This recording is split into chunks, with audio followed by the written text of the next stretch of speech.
दोस्तों, मेरे चैनल को जरूर सब्सक्राइब करें। आपका बहुत बहुत धन्यवाद।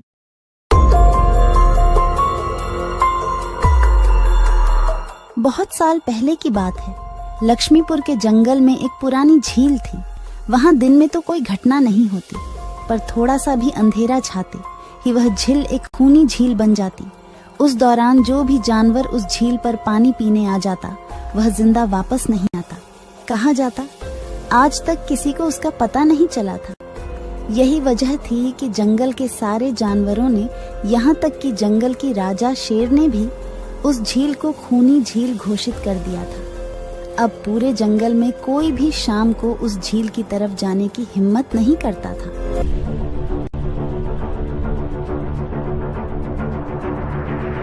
एक दिन उस जंगल में एक बंदर आ जाता है। उसकी और खरगोश की मुलाकात होती है। अरे बंदर भाई, कौन हो तुम? पहले तो तुम्हें इस जंगल में कभी नहीं देखा। खरगोश भाई, आज तक मैं शहर में इंसानों के बीच चिड़ियाघर में था। किसी तरह आजाद होकर आया हूँ। क्या इस जंगल में मेरे रहने के लिए कोई जगह है? हाँ बंदर भाई, ये हम जैसे जानवरों का घर है, इंसानों का चिड़ियाघर नहीं। आओ, मैं तुम्हें पूरी जंगल की सैर करवाता हूँ, सारी जगह के बारे में बताता हूँ। जो जगह पसंद आए वहीं टिक जाना। और खरगोश बंदर को पूरा जंगल घुमाता है। हाथी, जिराफ जैसे कई जानवरों के रहने की जगह ही नहीं, वहाँ के राजा शेर की भी गुफा दिखाता है, पर उस खूनी झील के बारे में ना बताता है और ना उसे वह दिखाने ले जाता है। बंदर वहीं बरगद के एक बड़े से पेड़ को अपने रहने के लिए पसंद कर लेता है। वहाँ रहते हुए अभी उसे 2 दिन ही गुजरते हैं कि तीसरे दिन शाम को घूमता हुआ वह उसी खूनी झील के पास पहुँच जाता है। अरे वाह, कितने सुंदर झील है। जी तो करता है ठंडे ठंडे पानी में कूद कर नहा लूं, लेकिन सर्दी होने का डर है। चलो, आज सिर्फ ठंडा ठंडा पानी से अपना प्यास ही बुझा लेते हैं।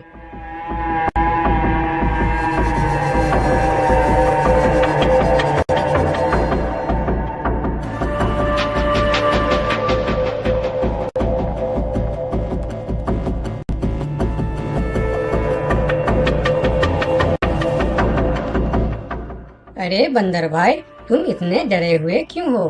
कहाँ से आ रहे हो? झील में पानी पीने गया था और जिंदा वापस आ गए। क्या मतलब? तुम्हें पता नहीं? वह इस जंगल की खूनी झील है। शाम होने पर कोई भी वहाँ जाता है तो जिंदा वापस नहीं आता। उसकी लाश का भी पता नहीं चलता कि वह कहाँ गायब हो जाती है।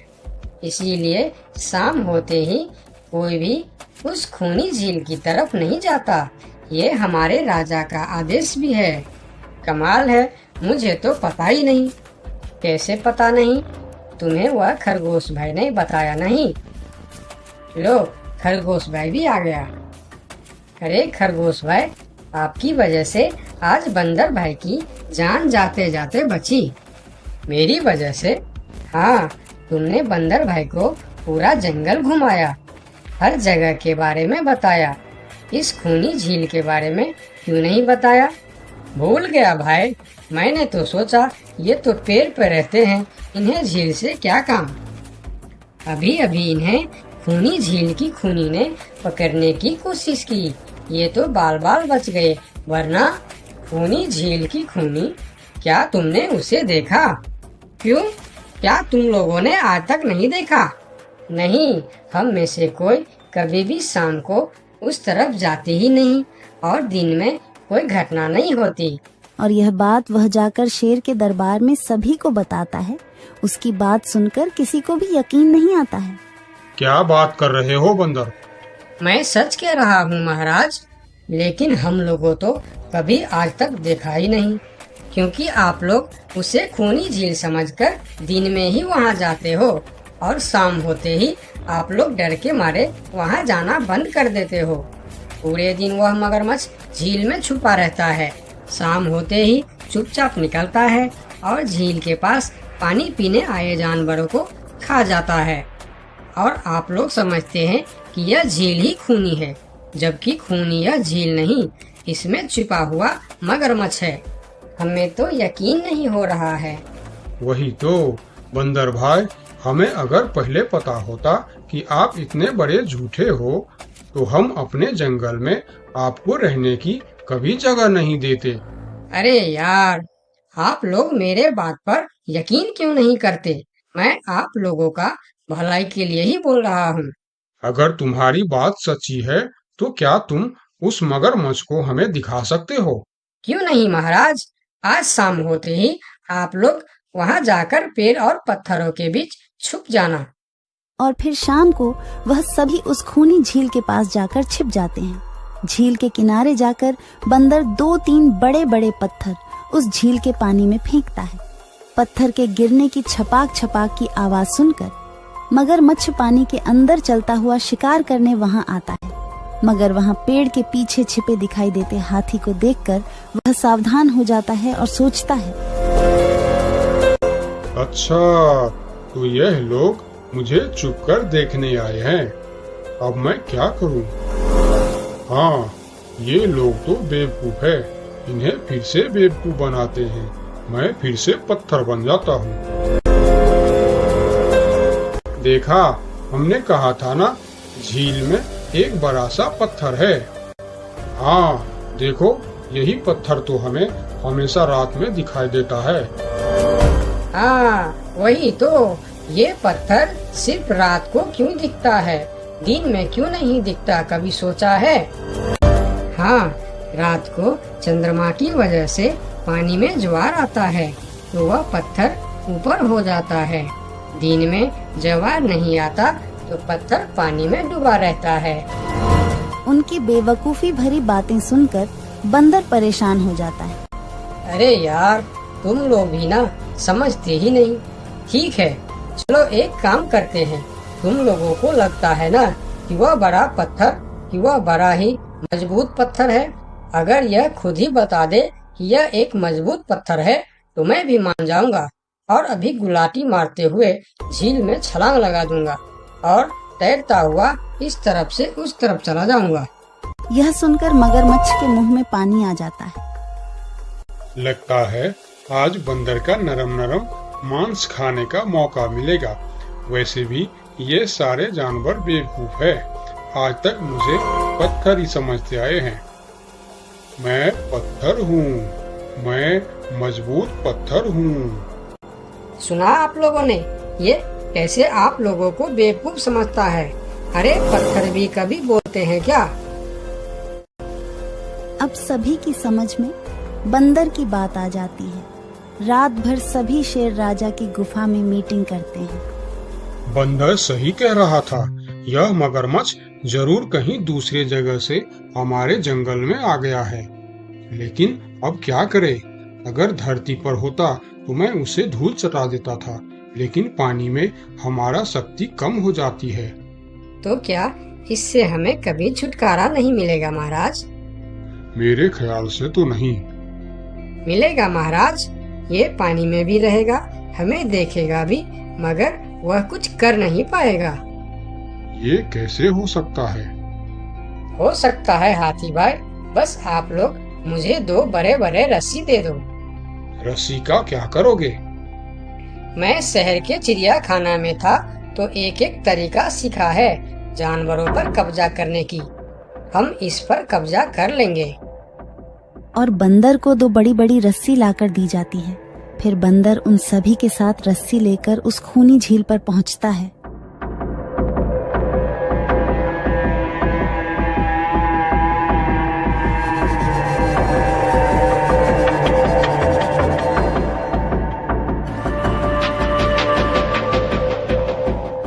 कल तक तो यह बंदर मुझे देखकर भागता था और आज पानी पीने आया है। लगता है ये भी दूसरे जानवरों की तरह मुझे पत्थर समझने लगा है। अभी इसे अपना निवाला बनाता हूँ।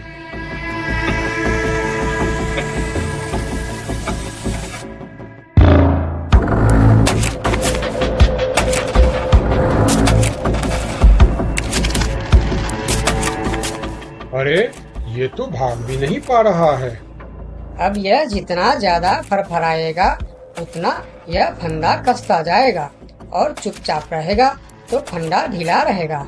जैसे यह फिर हिलेगा फिर फंदा कसता जाएगा। अब ना यह इससे छूट सकता है और ना पानी में जा सकता है। अरे वाह, फिर तो यह हमारा कुछ भी नहीं बिगाड़ सकता। अब हम सारे जानवर इस झील में कभी भी पानी पी सकते हैं, कभी भी नहा सकते हैं। अब यह हमारा कुछ भी नहीं बिगाड़ पाएगा। अरे वाह बंदर भाई, मान गए। आपने तो हमारी समस्या ही खत्म कर दी, वरना रात भर हमें प्यास ही रहना पड़ता था कि हमें झील में पानी पीने गया और झील ने हमें खा लिया। तो आज हमें एक बात समझ में आई है कि किसी भी अफवाह के चक्कर में हमें अपनी जगह छोड़कर नहीं जाना चाहिए, बल्कि उस अफवाह का समाधान क्या है वह खोजना चाहिए, क्योंकि कोई भी जगह खूनी नहीं होती, उस जगह पर रहने वाला खूनी होता है।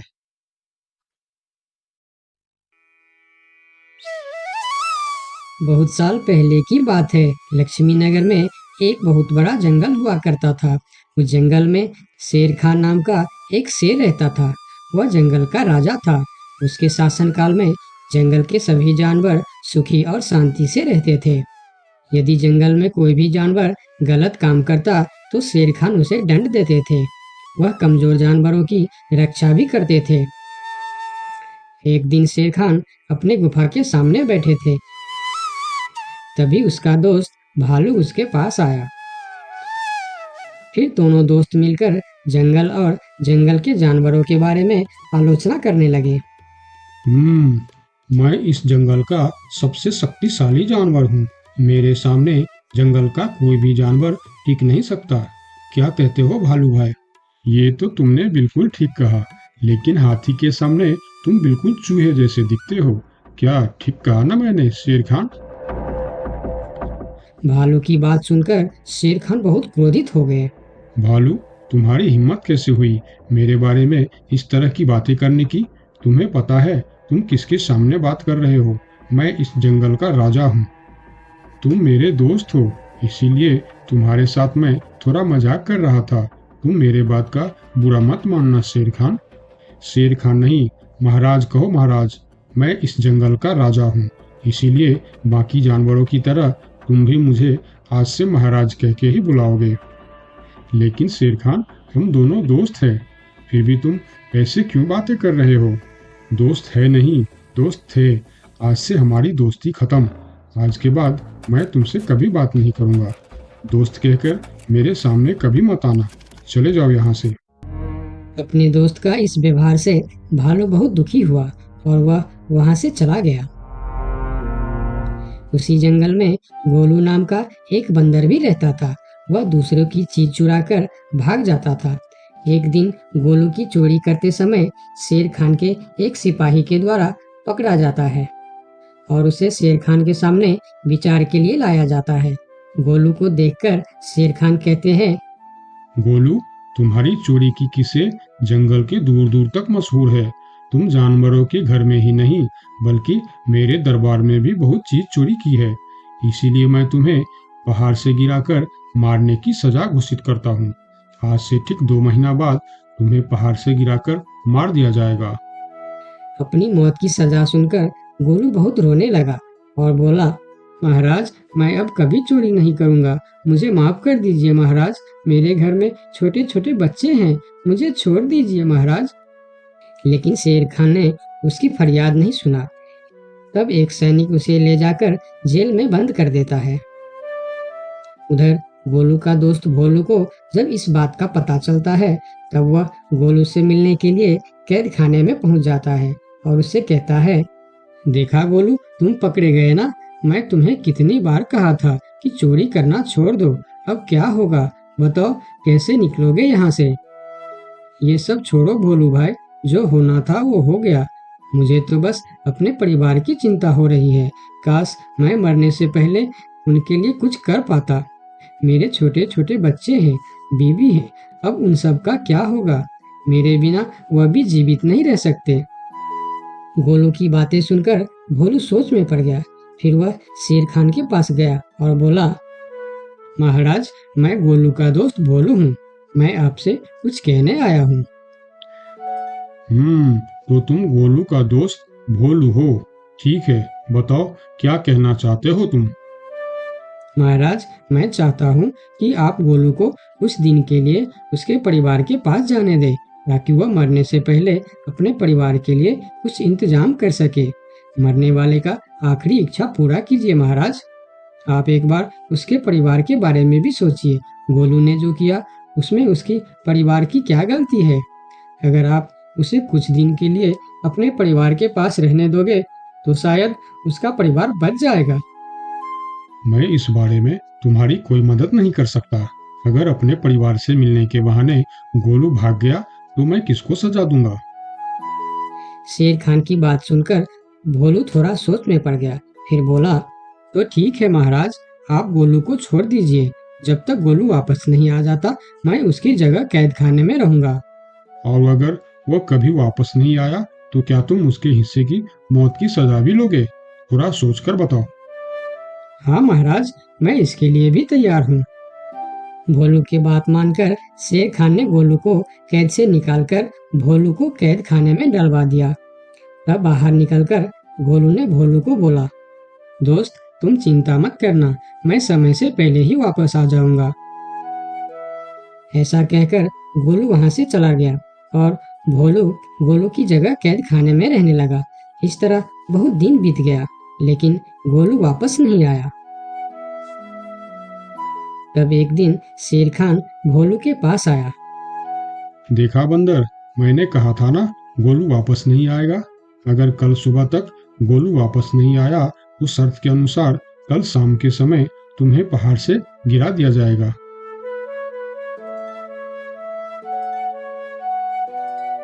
अगले दिन भी जब गोलू वापस नहीं आया तब शेर खान और उनके सैनिक भोलू को लेकर पहाड़ के किनारे पर गए। फिर भोलू को खाई के किनारे खड़ा करके शेर खान ने कहा, देखा ना मूर्ख बंदर, तुम्हारे दोस्त तुमको धोखा देकर चला गया। अब तुम मरने के लिए तैयार हो जाओ। लेकिन इस बार भी गोलू नहीं डरा और बोला, कोई बात नहीं महाराज, मैं अपने दोस्त के लिए मरने के लिए भी तैयार हूँ। मैं यह जानकर बहुत खुश हूँ कि मेरा दोस्त अपने परिवार के साथ खुश है। मेरे आगे पीछे और कोई नहीं है, मैं तैयार हूँ महाराज। शेर खान और भोलू के बीच बातचीत चल ही रही थी कि तभी थोड़ी दूर पर गोलू उनके और आता हुआ दिखाई दिया। फिर पास आकर उसने बोला, तुम्हें ऐसा करने की कोई जरूरत नहीं है दोस्त। तुमने मेरे लिए जो किया उसके लिए तुम्हारा बहुत बहुत शुक्रिया। अब मैं अपनी सजा पूरी करने के लिए तैयार हूँ। महाराज छोड़ दीजिए मेरे दोस्त को। गोलू, तुम्हें वापस आने की क्या जरूरत थी? मैं यह सजा ले लेता था। तुम्हारे घर में छोटे छोटे बच्चे हैं, बीवी है, उनका क्या होगा? मेरे परिवार में मेरे अलावा और कोई नहीं है, इसीलिए यदि मैं मर भी जाऊं तो मेरे लिए किसी को कोई दुख नहीं होगी। तुम यहाँ से चले जाओ। नहीं दोस्त, गलती मैंने की है, इसीलिए सजा भी मुझे ही मिलनी चाहिए। उन दोनों की दोस्ती को देखकर शेर खान सोचने लगे, ये दोनों अपने दोस्ती के खातिर एक दूसरे के लिए जान देने के लिए तैयार है, और मैं एक छोटी सी बात के लिए अपने सबसे अच्छे मित्र भालू से दोस्ती तोड़ दी। यह मैंने बहुत बड़ा गलती कर दी। मुझे इसका प्रायश्चित करना ही होगा। किसी को मरने की कोई जरूरत नहीं है। तुम दोनों की दोस्ती देखकर मैं गोलू की सजा माफ करता हूँ। और याद रखना गोलू, अगर तुमने फिर से चोरी की तो अगली बार मैं तुम्हारी सजा माफ नहीं कर पाऊंगा। नहीं नहीं महाराज, आज के बाद मैं फिर कभी ऐसा गलती नहीं करूंगा। आज से मैं ईमानदारी से मेहनत करके अपना परिवार चलाऊंगा। आपका बहुत बहुत धन्यवाद महाराज। ठीक है, अब तुम लोग यहाँ से जा सकते हो। उनके जाने के बाद शेर खान सीधा अपने दोस्त भालू के पास गया। भालू मेरा दोस्त, मैं यहाँ तुमसे माफी मांगने के लिए आया हूँ। मैंने जो उस दिन तुम्हारे साथ व्यवहार किया वह बहुत गलत था। मैं बहुत शर्मिंदा हूँ, मुझे माफ कर दो मेरे दोस्त। लेकिन महाराज, आपने तो कहा था। महाराज नहीं, शेर खान बोलो, शेर खान। आज से तुम मुझे महाराज नहीं शेर खान ही बुलाओगे, क्योंकि दोस्त एक दूसरे के नाम लेकर ही बुलाते हैं। आज से तुम मेरे सबसे अच्छे दोस्त हो।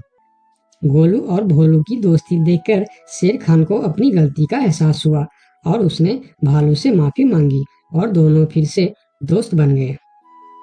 तो दोस्तों, इस कहानी से हमें यह सीख मिलता है कि कभी-कभी दूसरे के अच्छाइयों को देखकर भी हम अच्छा बन जाते हैं। इसीलिए हमें हमेशा अच्छे लोगों के साथ ही दोस्ती रखनी चाहिए और अच्छे-अच्छे काम भी करने चाहिए। आपका बहुत-बहुत धन्यवाद।